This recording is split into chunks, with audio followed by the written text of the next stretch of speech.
राधा मेरी स्वामिनी और मैं राधे को दास, जन्म जन्म मोहे दीजिए श्री বৃন্দাবন ধামবাস। রাধে রাধে। আজ হলো পবিত্র রুক্মিণী দ্বাদশী। রুক্মিণী দ্বাদশীর দিন আমরা ভগবান শ্রীকৃষ্ণের নিত্যধাম বৃন্দাবন ধামকে দর্শন করতে করতে রুক্মিণী দ্বাদশীর মাহাত্ম্য কথা শ্রবণ করব। এই রুক্মিণী দেবীকে স্বয়ং রাধারানীর প্রকাশ। শ্রীমতী রাধারানীর পরে যে স্থান, ওই স্থানটি হলো রুক্মিণী দেবীর। যেমন গোলক বৃন্দাবনে রাধারানী কৃষ্ণ, তেমনি গোলক বৃন্দাবনের পরে যে ধামটি রয়েছে ওই স্থান হলো দ্বারকা। দ্বারকায় রয়েছে রুক্মিণী কৃষ্ণ।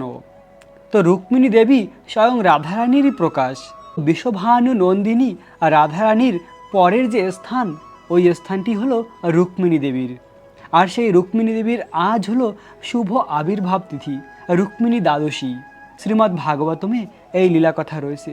রুক্মিণী দেবী কিভাবে কৃষ্ণের কথা শ্রবণ করে করে কৃষ্ণের প্রতি অনন্য প্রেম হয়েছিল। এই রুক্মিণী দেবীর আজ হলো শুভ আবির্ভাব তিথি। যেমন রাধা অষ্টমীর ব্রত আমরা আনন্দ সহকারে পালন করি, তেমনি আজকে রুক্মিণী দ্বাদশীর ব্রত আমাদের আনন্দ সহকারে পালন করা উচিত। অনেকেই জানে না রুক্মিণী দ্বাদশীর কথা। সকল ভক্তের কর্তব্য রুক্মিণী দেবীর মহিমা কথা শ্রবণ করা। এর মাধ্যমে কি হবে না, আমাদের অনন্য কৃষ্ণ প্রেম লাভ হবে।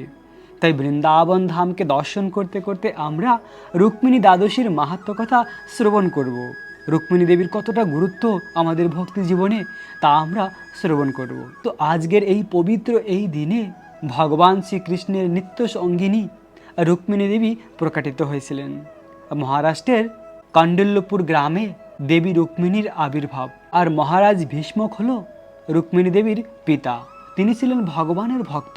তো ভগবান শ্রীকৃষ্ণের এক অনন্য ভক্ত নারদমণি।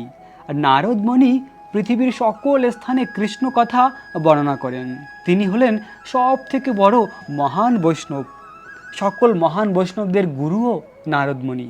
নারদমণি পৃথিবীর সকল স্থানে গিয়ে ভগবানের মহিমা প্রকাশ করেন, ভগবানের কীর্তন করেন।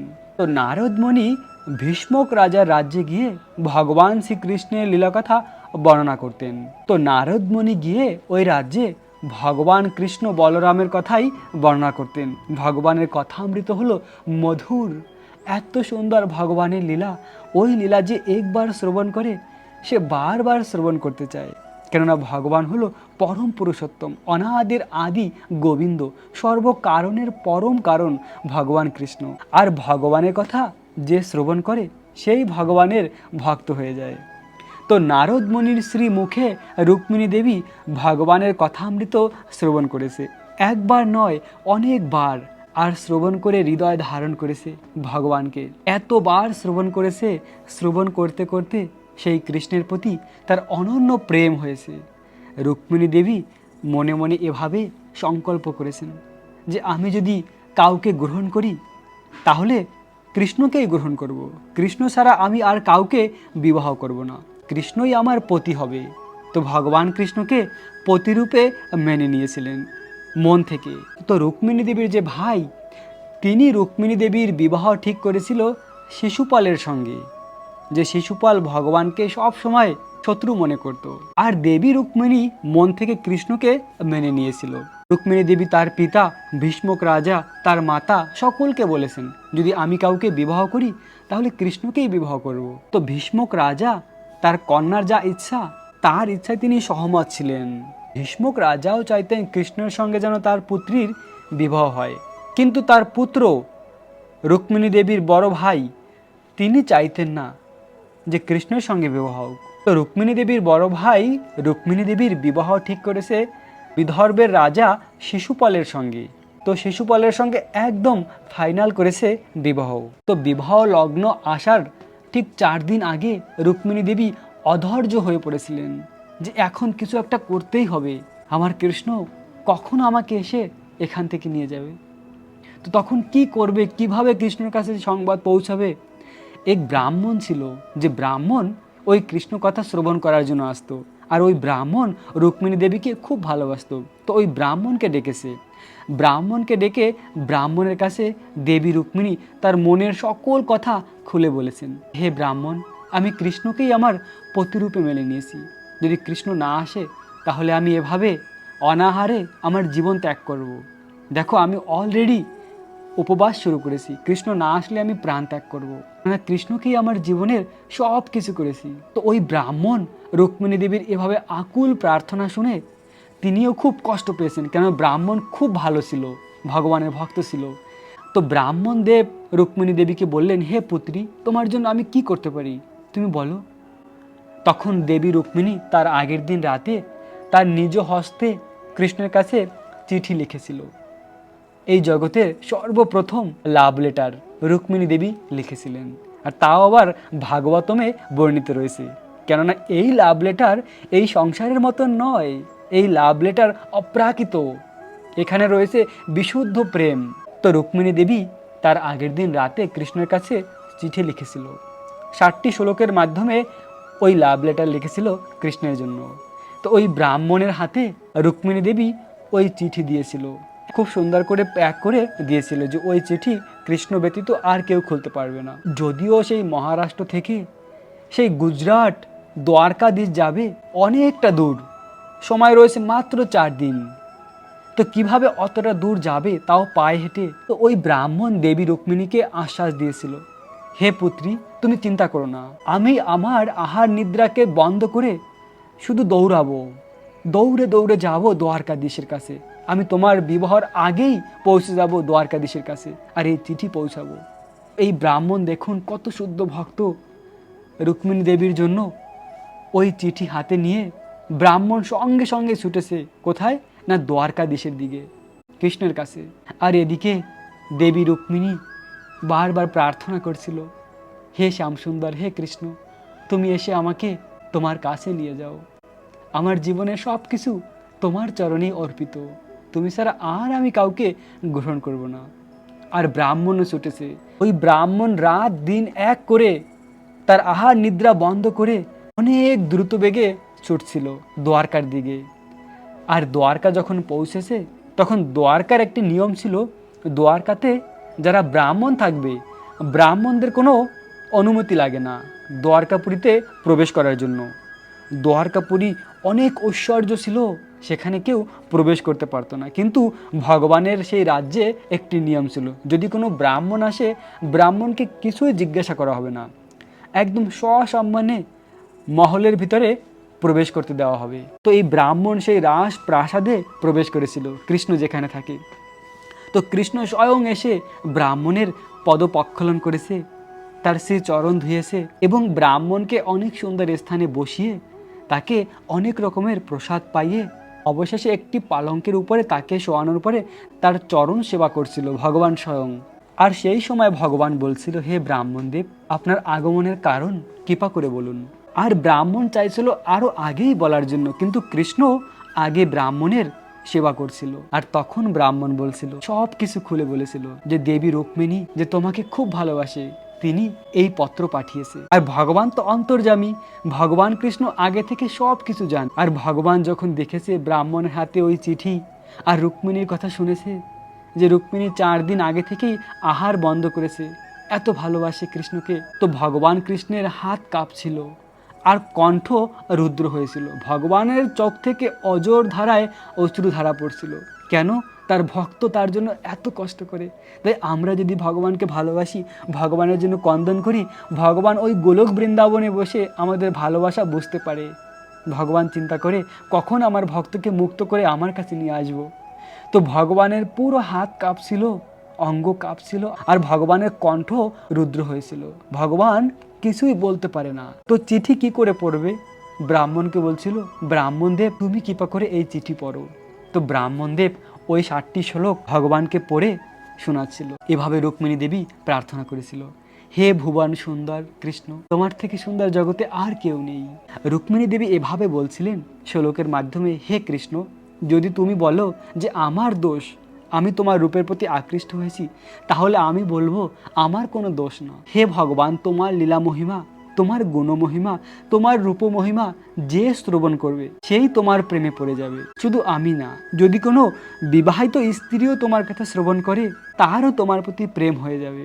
তাই আমার তোমার প্রতি যে প্রেম হয়েছে এটা স্বাভাবিক, তাতে আমার কোনো দোষ নেই। কেননা তোমার গুণমহিমা, রূপমহিমা, তোমার ভক্ত বৎসলতা এতটা যে যেই শ্রবণ করবে না কেন তোমার প্রতি তার প্রেম হয়ে যাবে। তাই আমার তোমার প্রতি প্রেম হওয়া স্বাভাবিক, আমার কোনো দোষ নেই। এভাবে রুক্মিণী দেবী প্রথমে নিজের কথা বললেন যে আমি যে তোমার প্রতি আকৃষ্ট হয়েছি তার জন্য আমার দোষ নেই।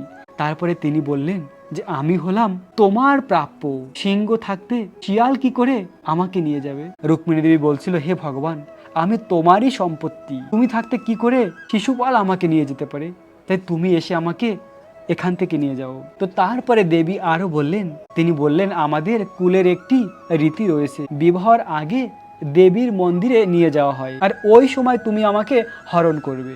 ভগবানকে সব কিছু বলে দিয়েছে দেবী রুক্মিণী যে কিভাবে তাকে হরণ করতে হবে। ভগবান চাইলে তো সরাসরি গিয়ে নিয়ে আসতে পারে, কিন্তু রুক্মিণী দেবী বললেন না, আমি চাই না আমার এই পরিবারের সঙ্গে যুদ্ধ হোক। তো দেবী রুক্মিণী বললেন এভাবে আমি বিবাহের আগে আমাকে নিয়ে যাওয়া হবে দেবীর মন্দিরে প্রার্থনার জন্য, পূজা করার জন্য। তো সেই সময় তুমি আমাকে হরণ করবে। এই সব কিছু ব্রাহ্মণ কৃষ্ণকে শোনাচ্ছিল, চিঠিতে যা কিছু দেবী রুক্মিণী বলেছেন। আর সঙ্গে সঙ্গে ভগবান তার রথকে বলেছিল, রথ সঙ্গে সঙ্গে রেডি ছিল, আর ব্রাহ্মণকে নিয়ে ভগবান অনেক দ্রুত গতিতে চলছিল কণ্ডল্যপুর ভীষ্মক রাজার রাজ্যে। আর এত দ্রুত চলেছে ওই ব্রাহ্মণ বুঝতেই পারেনি কিছু, কখন পৌঁছে গিয়েছে ওই রাজ্যে। ভগবান এত দ্রুত গতিতে গিয়েছিলেন। আর সেটা দেখে ভগবানের ভাই বলরামও এক বিশাল সৈন্যদল নিয়ে কৃষ্ণের পিছে পিছে যাচ্ছিল। তো ভগবান কৃষ্ণের রথ আগে পৌঁছে গিয়েছে কণ্ডলপুর গ্রামে, যেখানে দেবী রুক্মিণী রয়েছে। আর তার পরে পরে তার ভাই বলরামের রথও এসে পৌঁছেছে। আর বলরাম তখন খবর পাঠিয়েছে ভীষ্মক রাজার কাছে যে কৃষ্ণ বলরাম এসেছে তোমাদের এই বিবাহে অংশগ্রহণ করার জন্য। তো শিশুপাল, জরাসন্ধ, বাকি যারা রয়েছে তারা অনেক চিন্তিত হয়ে পড়লেন কৃষ্ণর কথা শ্রবণ করে। তো যখন দেবী রুক্মিণী মায়ের মন্দিরে যাচ্ছিলেন পূজা করার জন্য, মায়ের কাছে প্রার্থনা করেছিল রোদন করে করে, আমার কৃষ্ণ যেন আমাকে এসে এখান থেকে তুলে নিয়ে যায়, কেননা আমার সম্পূর্ণ জীবন কৃষ্ণের প্রতি সমর্পিত। তো বারবার প্রতীক্ষা করছিল কখন কৃষ্ণ আসে। আর যখন পূজা করে বেরিয়ে বাইরে আসছে, তারপরে কৃষ্ণ দেবী রুক্মিণীকে হরণ করেছিল। ওই স্থান থেকে দ্রুত গতিতে তার রথে করে নিয়ে দেবী রুক্মিণীকে নিয়ে ভগবান শ্রীকৃষ্ণ রথ চালিয়ে যাচ্ছিল। আর সেই সময় চারদিকে এই খবর পৌঁছে গিয়েছে যে কৃষ্ণ রুক্মিণীকে হরণ করেছে। তো ভীষ্মক রাজার কিছু সৈন্য ছিল যারা কৃষ্ণের পিছে যায়নি, তারা বলেছে খুব ভালো হয়েছে, কেননা কিছু লোক ছিল খুব ভালো, তারা চাইছিল কৃষ্ণের সঙ্গে যেন রুক্মিণীর বিবাহ হয়। তো সেই সমস্ত সৈন্যরা শিশুপালকে সাহায্য করেনি, তারা চলে গেছে ওই স্থান থেকে। কিছু সৈন্য ছিল যারা শিশুপালকে সাহায্য করেছে, আর শিশুপালও ভগবানের পিছে ধাবিত হচ্ছিল ভগবানকে ধরার জন্য। তো ভগবানের রথ চলছিল, আর সেই মাঝে বলরাম এসে পৌঁছেছে। বলরাম এসে একাই সকল সৈন্যকে পরাস্ত করে দিয়েছে। তো এইদিকে রুক্মিণী দেবীর ভাই অনেক দ্রুত গতিতে তার রথ চালিয়ে ভগবান কৃষ্ণের রথের কাছে পৌঁছে গিয়েছে। তো সেই সময় অনেক রকমের কটক্ষ ভাষায় ভগবানকে বলছিল রুক্মিণী দেবীর বড় ভাই রুক্মী, অনেক কিছু বলে ভগবানকে ভর্ৎসনা করছিল, আর বিভিন্ন রকমের অস্ত্র প্রয়োগ করেছিল। ভগবান সকল অস্ত্র নিরস্ত করেছে, আর এমন অবস্থায় নিরস্ত করে তার রথ সবকিছু ধ্বংস করে দিয়েছে। রুক্মী একদম মাটিতে এসে পড়েছিল। আর সেই সময় রুক্মিণী দেবীর বড় ভাই একদম পরাস্ত, তার প্রাণ যাবে। সেই সময় দেবী রুক্মিণী কৃষ্ণের কাছে প্রার্থনা করেছিল আমার ভাইকে তুমি মেরো না। তো ভগবান তার প্রাণ প্রিয়ার প্রার্থনা শুনে তাকে আর মারেনি, কিন্তু তার মাথায় যে কেশ ছিল সেই কেশ কেটে দিয়েছিল। তো এইদিকে রুক্মিণী দেবীর ভাই প্রতিজ্ঞা করে এসেছিল আমি কৃষ্ণকে পরাস্ত করে রুক্মিণীকে নিয়ে আসবো, আর যদি না পারি তাহলে আমি কখনো বিদর্ভ নগরে প্রবেশ করব না। আর বলরাম এসে তখন ভগবান কৃষ্ণকে শাসন করছিল, এভাবে কেউ করে নাকি, এ আমাদের স্বজন। তো বলরাম খুব সুন্দর ম্যানেজ করতে পারে সবকিছু। আর রুক্মী ওখান থেকে রাগ করে চলে গিয়েছে। আর রুক্মিণী দেবীর বড় ভাইয়ের নাম রুক্মী। তো ওখান থেকে রুক্মিণী দেবীর বড় ভাই চলে গিয়েছে, গিয়ে তপস্যা করছিল। আর কৃষ্ণ বলরাম সকলে মিলে রুক্মিণী দেবীকে নিয়ে দ্বারকাপুরীতে চলে আসছিল। দ্বারকা এসে খুব সুন্দরভাবে সেখানে বিবাহ হয়েছিল ভগবান শ্রীকৃষ্ণের রুক্মিণী দেবীর সঙ্গে। আর সেই রুক্মিণী দেবীর আজ হলো শুভ আবির্ভাব তিথি, রুক্মিণী দ্বাদশী। তো রুক্মিণী দ্বাদশীর এই দিনে আমরা দেবী রুক্মিণীর কথামৃত শ্রবণ করেছি। এর মাধ্যমে আমাদের কৃষ্ণ ভক্তি লাভ হবে, কৃষ্ণ প্রেম লাভ হবে। কেননা রুক্মিণী দেবী ভগবান শ্রীকৃষ্ণের অনন্য ভক্ত, রাধারানীরই প্রকাশ, রাধারানীর পরের স্থান রয়েছে। তো দ্বারকায় গিয়ে দেবী রুক্মিণী ভগবান শ্রীকৃষ্ণের সঙ্গে তার মধুর লীলা বিলাস করেছে। আজকের এই দিনে রুক্মিণী দেবীর আবির্ভাব। তো আজকের এই দিনে রুক্মিণী শ্রীকৃষ্ণের অভিষেক হবে। তো আমাদের একটি দিল্লিতে এয়ারপোর্টের পাশে মন্দির রয়েছে, রুক্মিণী দ্বারকাধীশ মন্দির। ওই স্থানে আজ রুক্মিণী কৃষ্ণের অভিষেক হয়। তো আজকের এই পবিত্র দিনে আমরা রুক্মিণী দেবীর কথামৃত শ্রবণ করেছি, তার কৃপা লাভ করেছি। সকলে এই ভিডিওকে শেয়ার করুন, রুক্মিণী দেবীর কথামৃত শ্রবণ করুন। সকলকে রুক্মিণী দ্বাদশীর অনেক অনেক শুভেচ্ছা, অভিনন্দন। রাখবেন নিজেদের অনেক অনেক যত্ন, থাকবেন কৃষ্ণ ভাবনাময়। রাধে রাধে।